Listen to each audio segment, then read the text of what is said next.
구약 성경에는 수많은 전쟁의 이야기들이 많이 나옵니다. 근데 반면에 신약으로 오면 그렇게 전쟁을 하며 용맹하게 싸운 용사들은 보이지 않게 되죠. 왜 그럴까요? 혹시 그 이유가 구약 당시는 좀 더 고대로 들어가기 때문에 그때는 더 많은 전쟁이 있기 때문에 그럴까요? 그렇지 않은 것 같습니다. 왜냐하면 신약 시대에도 이미 이스라엘은 침략을 받아서 로마의 지배를 받고 있었기 때문에 그 나라의 회복을 위해서 언제든지 독립전쟁이나 모든 것을 할 수 있을 때거든요. 그런데 이 신약에 와서는 하나님께서 예수님을 통해 전쟁을 선포하지 않으세요.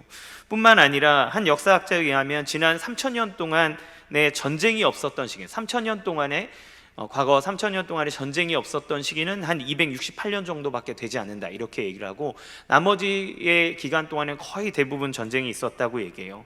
20세기 현대에 들어서만 해도 엄청나게 큰 세계대전으로 인해서 2억 명가량의 사람이 전쟁으로 목숨을 잃기도 했습니다. 그리고 지금도 세계 곳곳에서는 전쟁의 소식이 들려오고 있죠.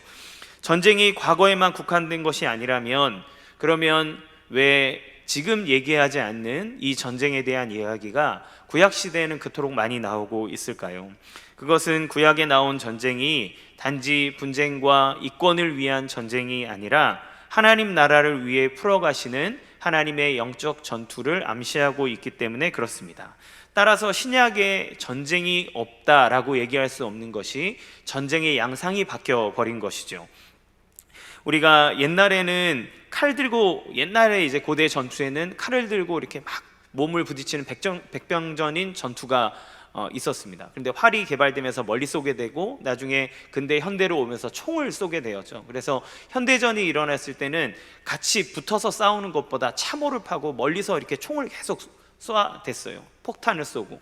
이제는 또 어떻습니까? 이제는 비행기와 여러 가지 첨단 무기를 통해서 대륙에서 대륙으로 미사일을 날릴 수 있는 그런 시대가 왔죠. 생화학 무기를 사용하기도 하고. 그러니까 전쟁이라고 하는 종류는 계속 되어지고 있지만 그 전쟁의 양상이 바뀌게 되는 거죠. 이런 것처럼 구약에는 전쟁이 있고 신약에는 전쟁이 없었던 것이 아니라 하나님의 나라를 위해서 펼쳐나갔던 전쟁의 양상이 바뀌었다라고 볼 수 있는 것입니다. 구약은 하나님께서 그 약속의 땅을 눈에 보이도록 그들에게 주시기 위해 전쟁을 하고 그 땅을 차지해야 되는 관점이 있었다면, 신약 시대에서 하나님의 예수 그리스도가 오심으로 하나님의 나라가 선포되어졌을 때는 더 이상 이 땅의 영토의 개념을 뛰어넘어 하나님께서 주신 그 하나님 나라의 영토를 향해 나아가는 영적 전투가 더 치열하게 벌어지고 있는 것이지요. 그렇기 때문에 우리는 지금 과거에 있는 사람만 전쟁을 치르고 있는 것이 아니라 지금 신약시대 이후에 우리의 모든 상황들이 영적 전쟁 가운데 놓여 있다라고 얘기할 수 있습니다.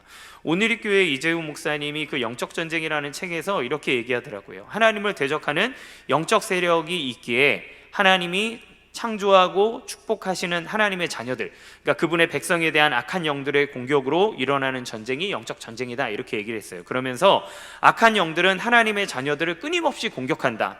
예수님까지 공격한 사탄이 하나님의 자녀들을 왜 공격하지 않겠느냐, 이렇게 얘기를 했습니다. 그러니까 예수 그리스도의 자녀가 되면 모두 다 그 영적 전쟁 안에 투입이 되어지는 겁니다. 자동적으로 하나님께서 하시는 그 거룩한 전쟁 안에 사령관을 주님으로 두고 우리는 그 전쟁에 참여하는 존재가 되는 거죠. 그러므로 영적 전쟁이 없다? 그러면 우리의 영적 상태와 우리의 상황들을 한번 점검해 봐야 된다라고 하는 목사님들의 이야기도 우리는 잘 새겨봐야 될 것 같습니다. 어쨌든 우리는 이 그리스도인이 된 순간 이 영적 전투에 참여하게 됩니다. 따라서 오늘 본문은 아주 큰 의미를 가지고 있습니다. 이 여리고성이라고 하는 것은 이스라엘 백성들이 가나안 땅, 약속의 땅에 들어갈 때 첫 번째 치르는 전투로서 이 전쟁의 승리를 어떻게 가져오는지에 대해서 분명한 원리들을 얘기해주고 있기 때문에 과거에 육체적으로 싸우던 그 전쟁이 지금 우리가 싸우는 영적 전쟁과의 양상은 다를지언정 그 전쟁을 이끌어가는 과정과 그것을 이뤄가는 원리와 승리의 원리는 모두 다 동일하다고 할 수 있기 때문에 너무너무나 중요한 말씀이 된 것 같아요. 특별히 오늘 말씀을 준비하면서 저는 다음 주면 다가올 명절을 생각하게 되었습니다. 코로나로 인해서 다 모일 수 없지만 항상 영적인 부딪힘이 있는 것은 가장 큰 것이 이 가족 간의 모임이 아닐까 하는 생각이 들어요. 혹시라도 믿지 않는 배우자나 또 내 자녀 중에 믿음에서 지금 벗어나 있는 사람들이 있다면 늘 우리는 매일 영적으로 그들과 부딪히게 되고 갈등을 갖게 되곤 합니다. 아니면 우리 가족이 다 믿더라도 양가 부모님이 믿지 않고 있다면, 친척 중에 누군가가 믿지 않고 있다면 우리는 끊임없이 우리의 믿음에 대해서 공격을 받고 이야기를 듣습니다. 이상하게요, 불교에 절을 다닌다, 뭐 다른 종교를 갖고 있다, 뭐 점을 보러 간다, 그런 사람한테는 절대 이런 일들이 일어나지 않습니다. 유독 예수 믿는 사람, 교회를 다닌다 그러면 아무리 그가 가정에 충실하고 효도하고 무언가를 잘해도 항상 공격이 오게 되는 것 같아요. 그래서 오늘 말씀을 통해서 하나님께서 우리에게 주시는 이 전쟁에 어떻게 승리하는지, 그리고 그 승리의 원리와 또 삶은 우리가 어떻게 살아갈 수 있는지 함께 알아보기를 간절히 원합니다. 오늘 여리고 전투를 통해서 주님이 우리에게 말씀하시는 것은 무엇일까요? 첫 번째, 영적 전투의 원리는, 영적 전쟁은 이미 하나님께서 승리한 싸움이라는 것입니다. 본문에서 하나님이 여호수아에게 이미 하나님께서 내 손에 넘겨줬다, 이렇게 얘기를 하세요. 선언하십니다. 즉 이미 승리한 싸움이라는 것을 얘기하시는 거예요. 여호수아 6장 2절 같이 한번 읽어보겠습니다. 시작. 여호와께서 여호수아에게 이르시되 보라, 내가 여리고와 그 왕과 용사들을 내 손에 넘겨주었으니. 아멘. 오늘 본문뿐만 아니라 성경의 수많은 전투에서 하나님이 함께 하시는 그 전쟁마다 하나님이 이미 이겼다라고 선언하는 말씀들이 많이 있습니다. 역대하 20장 15절에 보면 여호사밧 왕이 모압과 암몬의 큰 공격에 대항해서 싸워야 할 때 맞설 힘은 없고, 그러니까 낭망하여서 금식하면서 하나님을 바라보고 있을 때 야하시엘에게 성령으로 임하여서 하나님이 이렇게 말씀하십니다. 우리 역대하 20장 15절 같이 읽겠습니다. 시작.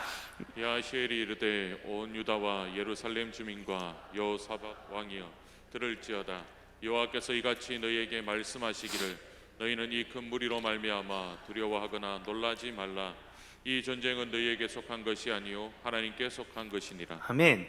영적 전쟁이라고 하는 것은 우리의 어떠함에 있어서 승패가 갈려 있는 것이 아니라 이미 하나님에게 속해 있는 것이다 라고 하나님이 얘기를 해주시는 거죠. 영적 전쟁은 언제 결판이 났습니까? 이미 하나님이 승리하심으로 결판이 났습니다. 바로 예수 그리스도의 십자가의 사건과 부활을 통해서 사단의 머리는 박살이 났고 예수님이 승리하시사 통치하고 계시죠. 에베소서 2장 14절에 예수님을 뭐라고 얘기하냐면 그는 우리의 화평이라고 얘기합니다. 여러분, 전쟁에 져서 포로가 된 사람에게 화평과 평화가 있을 수 있습니까? 아닙니다. 평화라고 하는 것은 전쟁에 승리한 승리자만이 누릴 수 있는 것이 평화입니다. 그런데 성경은 예수님에게 있어서 그는 우리의 화평이다, 평화다라고 이야기를 하고 있어요. 그분이 이미 승리하셨기 때문에 가능한 이야기인 거죠. 그러나 우리는 속을 때가 있습니다. 마치 사단의 세력이 더 강하게 느껴지고 우리는 질 것 같고 이 상황이 안 될 것 같은 그러한 생각이 들 때가 너무너무나 많아요.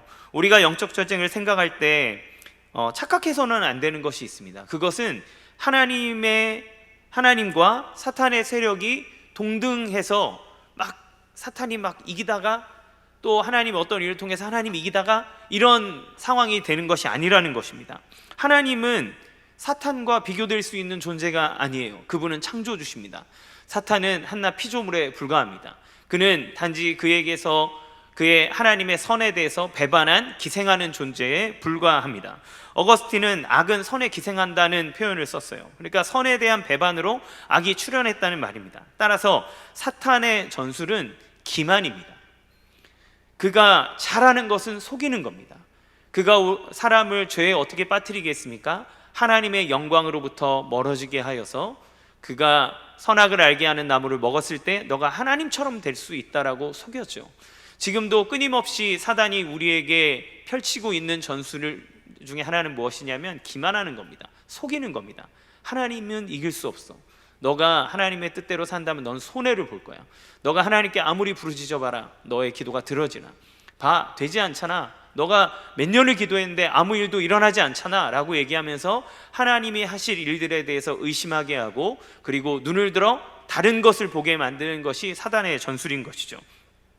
그러나 우리는 분명히 기억해야 됩니다. 하나님은 이미 이 모든 싸움에서 승리하셨고 그 승리한 싸움에 우리를 초대하여서 승리의 기쁨을 맛보게 하신다라고 하는 것이죠.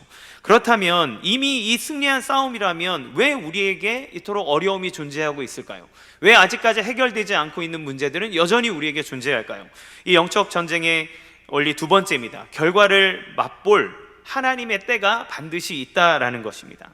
여리고성을 함락시킬 때 하나님께서 너희 손에 붙였다라고 얘기하자마자 그들에게 여리고성이 딱 떨어진 것이 아닙니다. 하나님께서 원하시는 과정이 있었고 하나님이 그 성을 무너뜨리는 때가 있다는 거예요. 여리고성이 무너지는 것은 언제입니까? 여러분이 다 아시는 것처럼 6일 동안 하루에 한 바퀴씩 돌아야 했고 7일째는 아침에 일찍 일어나 7바퀴를 돈 다음에 나팔을 불며 항아리를 깨고 소리를 쳤습니다. 그때에 비로소 여리고성은 무너졌습니다. 그 전까지는 여리고성이 무너질 거라는 어떠한 조짐도 보이지 않았지만 하나님이 정하신 때가 되었을 때 말도 안 되는 방법으로 그 성은 무너지게 되어진 것이죠. 하나님은 성경에서 당신의 때에 대해서 이야기를 많이 하십니다. 약속하셨지만 그 때를 정하신 거예요. 그 약속은 그 때가 되었을 때 이루어지는 겁니다. 하나님께서 아브라함을 불러서 내가 너에게 하늘의 별과 같이 많은 자손을 주겠다라고 약속하셨습니다. 그러나 그 약속을 하자마자 갑자기 사례가 막 5쌍둥이 10쌍둥이 이렇게 낳기 시작하면서 자손을 불려나간 것이 아니에요. 100살이 될 때야 비로소 이삭 하나를 주셨고 그 이후에 그를 통해서 이삭에게도 두 아들을 주시며 그 이후에야 하나님께서 하나님이 정하신 때에 예수 그리스도를 믿는 모든 사람들이 아브라함의 자손이라 일컬음을 받는 그 긴 시간 동안에 하나님께서 아브라함에게 행하신 약속을 이루어 주신 것이죠. 그러니까 하나님이 약속하셨지만 하나님의 때가 있다라고 하는 것입니다. 요한복음에 보면 예수님도 당신의 때에 대해서 얘기를 하세요. 요한복음 2장에 보면 가나 혼인잔치에서 포도주가 떨어지는 사건이 나옵니다. 그때 어머니 마리아가 예수님에게 가서 포도주가 없다라고 얘기를 해요. 이때 예수님이 이렇게 말씀하십니다. 요한복음 2장 4절 같이 읽겠습니다. 시작. 예수께서 이르시되 여자여 나와 무슨 상관이 있나이까 내 때가 아직 이르지 아니하였나이다. 아멘. 여기서 때는 언제입니까? 이거를 큰 구속사적 관점에서 보면 예수 그리스도의 십자가의 죽으심과 부활을 의미합니다. 이 말은 무엇이냐면 바로 예수 그리스도가 메시아로 드러나는 때를 얘기하는 거죠. 그러니까 아직 지금 내 때가 되지 않았습니다. 이런 것을 드러낼 때가 되지 않았습니다 라고 얘기하는 거예요. 예수님이요 우리를 구원하는 메시아로 왕으로 오셨지만 그분이 태어나자마자 갑자기 능력을 발하지 않으셨습니다. 그분이 공생애를 거치신 기간은 딱 3년이에요. 하나님께서 정하신 때 그분의 때에 비로소 나타내셨고 선포하셨고 당신의 일을 이루셨습니다. 그러니까 하나님의 때가 있는 거예요. 요한복음에는 그것 말고도 당신의 때에 대해서 계속 얘기합니다. 때가 되지 않았기 때문에 사람들이 돌로 치지 못하고 때가 되지 않았기 때문에 사람들이 그를 고소하지 못하는 일들을 계속해서 얘기해요. 하나님의 때를 얘기하는 거죠. 또 예수님은 승천하실 때 하나님의 나라가 회복되는 때를 제자들이 물어봅니다. 그때 예수님은 이렇게 대답하세요. 사도행전 1장 7절 말씀 읽어보겠습니다. 시작. 이르시되 때와 시기는 아버지께서 자기의 권한에 두셨으니 너희가 알 바 아니요. 때와 시기는 하나님이 자기 권한에 두셨다는 겁니다. 그러니까 너희가 그것을 알 바가 아니다. 그러니까 중요한 건 뭐냐면 그 때와 시기는 정해져 있기 때문에 하나님이 그때 그것을 반드시 하신다. 그 때와 시기를 너희가 알아야 되는 것이 아니라 너희가 해야 될 거는 따로 있다는 거예요. 그 권한은 우리가 아니라 하나님에게 있다라고 하는 것입니다. 자, 성경은 하나님의 때에 일이 이루어지는 이것 말고도 수많은 경우들을 많이 알려주고 있어요. 우리가 기도할 때마다 항상 하나님의 때를 기다리기가 어렵지 않습니까? 특히 가정의 구원을 두고 기도할 때면 이게 너무너무 어려워요. 다른 사람은 덜컥덜컥 잘 믿던데 왜 우리 가정은 이렇게 믿음이 들어가지 않는가 하는 때가 많이 있죠. 저희 가정은 저와 저의 두 동생, 3남매와 저희 어머니가 신앙생활을 어머니로부터 이제 받아서 신앙생활을 했습니다. 저희가 이제 아버지까지 해서 5식구였는데 4명이 예수를 믿고 있었지만 가장인 아버지가 믿고 있지 않았기 때문에 가정의 문화가 기독교적이라고 할 수 없었어요. 항상 영적인 부딪힘이 있었습니다. 제 기억에 저희 아버지가 상당히 합리적이고 인자하시거든요. 화 잘 안 내세요. 그런데 아버지가 불같이 화를 낸 때가 있었는데 제가 어렸을 때 헌금을 10원에서 100원으로 올렸을 때입니다. 그때 전화기가 깨졌던 기억이 나요. 그리고 저희 아버지가 이제 독자셨고 저는 장손이었기 때문에 매 제사를 다 드려야 됐습니다. 이 제사를 지낼 때면 영적인 갈등이 일어나요. 특히 언제 들어오냐면 이 제사 날과 주일이 겹치는 날에는 이제 극심한 갈등이 이루어집니다. 그때 저는 교회는 가야 되고, 그리고 제사는 지내고 있고, 저는 장손이기 때문에 제사 자리에 가 있어야 하고, 그런데 예배 시간은 다가오고, 그래서 제 방이 2층에 있었는데 가방을 메고 이렇게 가만히 있다가 다 이 제사상을 차리는데 정신이 팔릴 즈음에 후다닥 막 도망갔어요. 교회로 도망가는데 이 가방 끈이 길어가지고 자전거에 걸려서 넘어졌습니다. 그래서 머리끄댕이 잡혀가지고 가서 고모한테 혼나고 할머니한테 혼나고 아버지한테 혼나고 네가 장손이 돼가지고 교회에 다시는 못 간다 뭐 이런 얘기를 들으면서 방에 처박혀서 막 울던 기억이 납니다. 그때 어머니가 와가지고 지혜롭게 행동해라 이러면서 저에게 지금은 가만히 있어야 될 때야 이렇게 얘기하면서, 근데 그때 그 어머니의 말이 이해가 되지 않았어요. 나중에는 이해가 됐지만 어쨌든 그렇게 막 혼나던 기억이 납니다. 그렇기 때문에 저희는 매일 그 아버지와 할머니의 영혼 구원을 위해서 기도를 했어요. 저희 매일 가정예배 드렸거든요. 가정예배를 드리면 기도하는 첫 번째는 우리 아빠 예수 믿고 구원받게 해주세요, 이거였습니다. 저희 수련회 가서 막 기도하면 한바탕 저의 삶을 회개하고 성령 충만을 위해서 간구하고 개인의 기도 제목을 구하라 그러면 저랑 제 동생 둘이 셋이서 이제 같이 모여가지고 엉엉 울면서 기도했어요. 하나님, 우리는 천국 가는데 우리 아빠 지옥 가면 어떡해요? 하나님 아버지, 우리 아빠 예수 믿게 해주세요. 하나님, 우리 집에 제사 안 드리게 해주세요. 이래가지고 엄청나게 기도했습니다. 얼마나 울면서 기도했는지 몰라요. 그런데 이 기도가 10년이 지나도 이루어지지 않았습니다. 20년이 지나도 이루어지지 않았습니다. 하나님이 언제 이 기도를 들어주실지 알지 못하겠고, 하나님의 기도의 응답의 때가 언제인지 알지 못합니다. 저는 교회에서 열심히 신앙생활을 했기 때문에 전도에서 교회 다니는 친구도 있었어요. CCC에서 훈련을 하며 제 앞에서 예수 그리스도를 영접하는 사형리, 그 15분 전하는 사형리 예수 그리스도를 영접하는 사람도 봤습니다. 그런데 이렇게 길 가다 만나는 사람도 예수를 만나는데 왜 우리 아버지는, 왜 우리 할머니는 예수를 믿지 않는가? 끝없는 가정 안에서의 이 종교적인 갈등과 어려움은 계속됐어요. 그런데 하나님이 언제 이 기도를 들으셨냐면 제가 30대가 되어서 신대원 생활을 할 때 비로소 하나님이 그 기도를 응답해 주셨습니다. 할머니가 믿고 아버지가 믿기 시작했을 때 선언하셨어요. 우리는 이제 제사 지내지 않는다. 오던 친척들이 다 끊어졌습니다. 제사를 안 지내니까 오질 않는 거예요. 그런데 하나님께서 작은 고모님 댁도 또 다른 친척들에게도 하나님이 그 예수를 믿는 은혜를 우리에게 주셨어요. 지금은 함께 모여서 이제 예배를 드립니다. 목사가 둘이나 있기 때문에 네가 설교할래 내가 설교할래 하면서 같이 함께 온 가족이 예배를 드리는 은혜가 있습니다. 그러나 사실은 어떤 사람은 20년 30년을 했어도 아직까지 진행 중인 분이 있으시겠죠. 그러나 분명한 것은 무엇이냐면 하나님이 정하신 때가 있다는 겁니다. 그 때와 시기는 우리가 정할 수 없지만 우리는 하나님이 이루실 것들을 기대하면서 묵묵히 기도하는 것이죠. 자, 그렇다면 이 때를 기다리는 우리의 자세는 어떠해야 될까요? 세 번째입니다. 믿음 안에서 묵묵히 성을 도는 순종의 삶을 사는 것입니다. 우리는 때와 시기를 논하는 것이 아니라 지금 나에게 맡겨진 것이 무엇인지를 알고 충성하며 순종하며 살아가야 되는 것이 중요하다는 거예요. 때와 시기를 묻는 제자들에게 예수님은 그것은 하나님 아버지의 소관이고 너희는 사명을 이어가라 이렇게 얘기하시면서 1장 7절에 이어서 사도행전 1장 8절에 우리가 다 아는 이 말씀을 하십니다. 읽겠습니다. 시작. 오직 성령이 너희에게 임하시면 너희가 권능을 받고 예루살렘과 온 유대와 사마리아와 땅끝까지 이르러 내 증인이 되리라 하시니라. 아멘. 그 때와 시기는 너희가 고민할 것이 아니다. 그거는 하나님이 반드시 하니까 너는 지금 너의 자리에서 이게 성령을 받아라. 그리고 그 성령에 의해서 너의 맡은 사명을 묵묵히 감당해라 라고 얘기하시는 겁니다. 여리고성은 하나님의 때에 반드시 무너집니다. 그 성을 돌던 이스라엘 백성들이 이게 뭐하는 짓이야 라고 하지 않았겠습니까? 물론 다 순종했다라고 얘기하지만 그 중에 몇 명은 그래도 이게 뭐하는 짓이야 라고 하면서도 그냥 입 다물고 돌라고 하니까 돌았던 거예요. 이스라엘은 그저 묵묵히 성을 도는 일만 했습니다. 그 성을 얻기 위해서 다른 어떤 것도 하지 않았습니다. 하나님이 시키는 것을 하는 거죠. 자, 그러면 우리의 삶에 있어서 성을 도는 행위는 무엇일까요? 매일매일 구원받아야 될 사람 앉혀놓고 매일 하루에 한 바퀴씩 돌아야 됩니까? 그건 아니겠죠. 우리는 우리의 인생의 여리고 성을 어떻게 돌아야 그 성이 무너지겠습니까?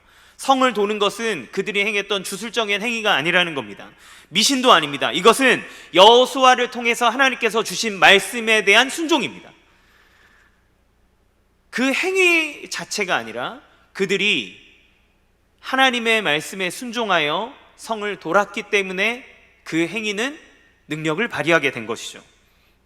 따라서 성을 돈다라고 하는 것은 말씀의 순종을 나타내는 겁니다. 무식하고 뭐 하는지 모르는 것 같은 그 행위가 만약 하나님께서 주신 말씀에 의한 것이라면 그것은 반드시 능력을 발휘합니다. 왜냐하면 하나님이 그것을 통해서 일하시기로 결정하셨기 때문에 그것을 시키신 거거든요. 하나님이 이미 승리하신 싸움에 그 방법을 알려주는 거예요. 그러면 우리는 그것에 순종하면 반드시 되어진다는 겁니다. 이번 주일 설교에서 목사님이 베드로전서 말씀을 전하실 때 저는 알고 있었지만 그러나 받아들이지 못했던 이 한 가지에 대해서 되게 깨닫고 하나님 앞에 고백하게 되는 한 가지가 있었습니다. 뭐냐면 주일 설교에서 목사님이 순종이 변화를 가져온다라고 얘기했어요. 왜냐하면 그것이 하나님 나라의 방법이기 때문이다라고 말씀하셨습니다. 제가 이 아내가 남편에게 순종해야 된다라고 하는 말을 할 때 제가 말씀을 전할 때는 이 말씀을 지금 시대에 이 말이 통하는가? 지금 같은 시대에 이 말씀을 하는 것이 맞는가? 라는 생각을 저는 언뜻 사실 했습니다. 그런데 세상 사람들이 들을 때는 시대착오적이고 여성의 인권을 무너뜨리는 말처럼 느껴질 수 있습니다. 때로 신방하다 보면 정말 신실하신 우리 여 집사님께서 믿지 않는 불신 남편에게 온갖 정성을 다했는데 모욕적인 언행과 다른 모든 걸 다 두고 그 아내를 통제하려고 하고 마치 자기의 수중에 있는 종처럼 부리는 그 사람을 볼 때 이런 사람에게조차 순종하라고 말하는 것이 과연 지혜로운 것일까? 라고 생각할 때가 있는 어리석은 부분이 저에게 솔직히 있었습니다. 그런데 목사님이 이렇게 얘기하셨어요. 순종은 그에게 하는 것이 아니라 그 말씀을 주신 하나님에게 하는 것이고 그 순종은 하나님에게 굴복하는 것이다.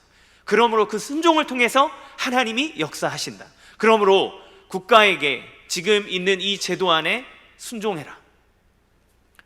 얼마나 바보 같은 얘기입니까? 그런데 이게 이루어질 수 있는 근거가 단지 말을 들었기 때문이 아니라 그것을 명하신 분이 하나님이시고 하나님의 뜻에 따라 우리는 바보 같은 여리고의 길을 돌 때 하나님의 기적이 일어나는 거죠. 그 굳건한 여리고성이 무너지는 일들이 생겨나게 되는 것입니다. 여러분, 이 순종의 능력을 직접 보여주신 분이 누구십니까? 바로 예수님이세요. 예수님은 하나님과 동등한 분이십니다. 요한복음은 태초에 말씀이 계시니라 그 말씀이 하나님과 함께 계셨으니 이 말씀이 곧 하나님이다라고 선언합니다. 하나님이시죠.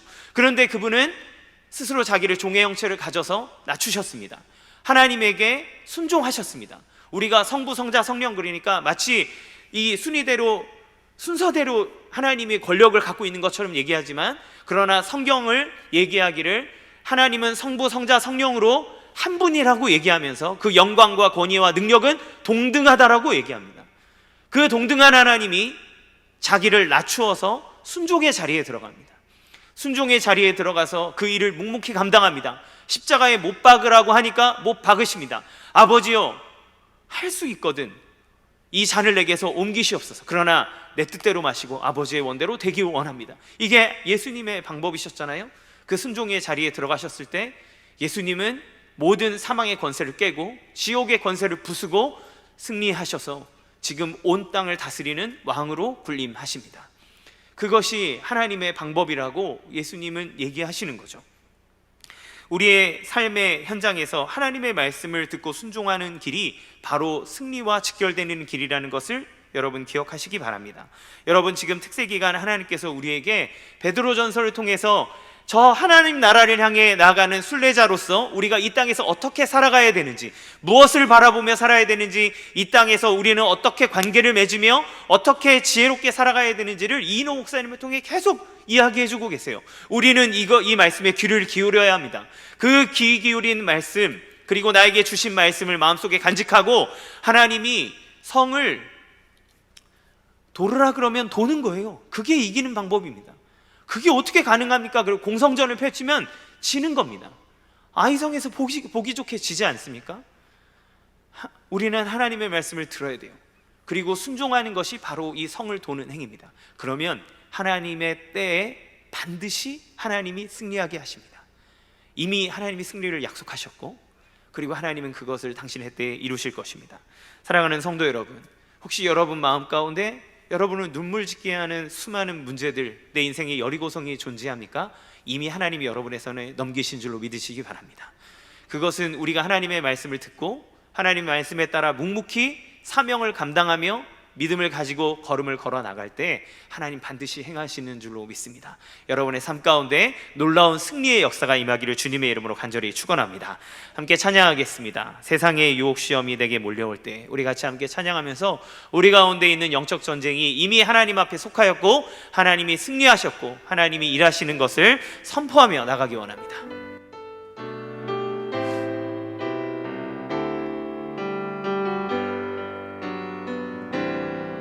세상의 유혹 시험이 내게 몰려올 때에 나의 힘으론 그것들 모두 이길 수 없네.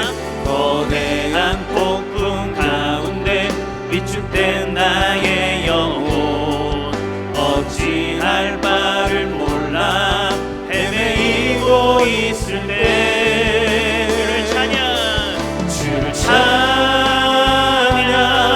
손을 들고 찬양 전쟁은 나에게 속한 것 아니니 주를 찬양 손을 들고 찬양 전쟁은 하나님께 속한 것이니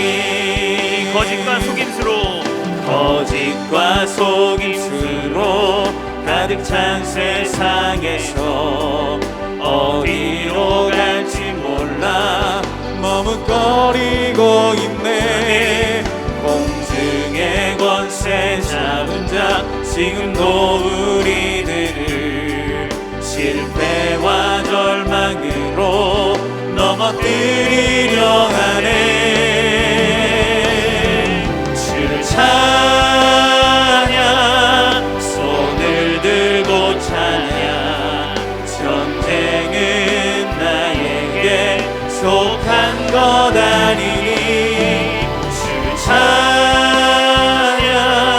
손을 들고 찬양 전쟁은 하나님께 속한 것이니 주위를 둘러보면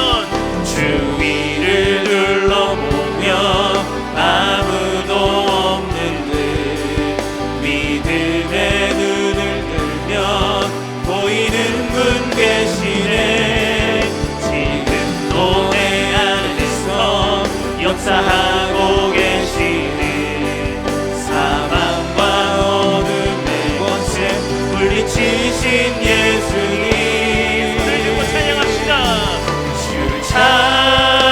찬양 손을 들고 찬양 전쟁은 나에게 속한 것 아니니 주를 찬양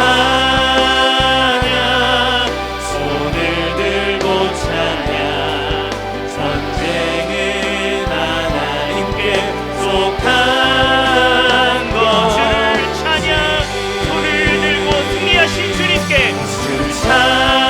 찬양 손을 들고 찬양 전쟁은 나에게 속한 것 아니니 주를 찬양 손을 들고 찬양 전쟁은 하나님께 속한